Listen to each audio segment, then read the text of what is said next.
Hello everyone नमस्कार সকলোকে আজি এটা ৰেচিপিৰ ভিডিও লৈ আহিছো আৰু এই ৰেচিপিটো হৈছে মানে মই ব্ৰড ৰাখিলে কি আৰু কেনেকৈ বনাই খাও তাৰ ওপৰতে এয়া মই সবজিখিনি লৈ লৈছো কল আৰু বেঙেনা আৰু লগতে বুট আৰু এয়া মগু দাইল আৰু প্ৰথমতে কেৰাহী নহয় কুকাৰটো পাতি লৈছো আৰু অকমান ঘি দি দিছো আৰু ইয়াতে প্ৰথমতে মগু দাইলখিনি সিজাই লম আৰু মগু দাইলখিনি সিজাই লোৱাৰ পাছত সবজিখিনি দি দিম আসলতে সবজি খাব নালাগে বুলি কয় কিন্তু এনেকৈ ঘিৰে হৈতে বনাই খাব পাৰি আৰু অকল মানে পিটিকাৰ হৈতে ভাতকেইটা খাই ভাল নালাগে যেহেতু এনেকৈ বনাই খাও মই যেতিয়া ব্ৰড ৰাখিলে অকল শাওনৰ মাহতে নহয় যিকোনো ব্ৰড ৰাখিলে মই এনেকৈ বনাই খাও আৰু এয়া সবজিখিনি দিয়াৰ পাছত এইখিনি অলপমান সময় সিজিবলৈ দিম কুকাৰৰ ঢাকনিৰ চিটিটো গুছাই অলপমান ঢাকন লগাই দিছো আৰু দুটা জলকীয়া আৰু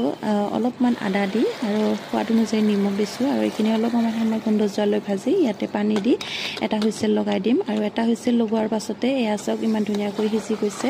এয়া মোৰ ঘিৰে বনোৱা নিৰামিষ সবজি ৰেডি হৈ গ'ল আৰু এনেকৈ খাই খুবেই ভাল লাগে একেবাৰে অমৃতৰ নিচিনা সোৱাদ হয় আপোনালোকেও নিশ্চয় এনেকৈ বনাই খাব পাৰে।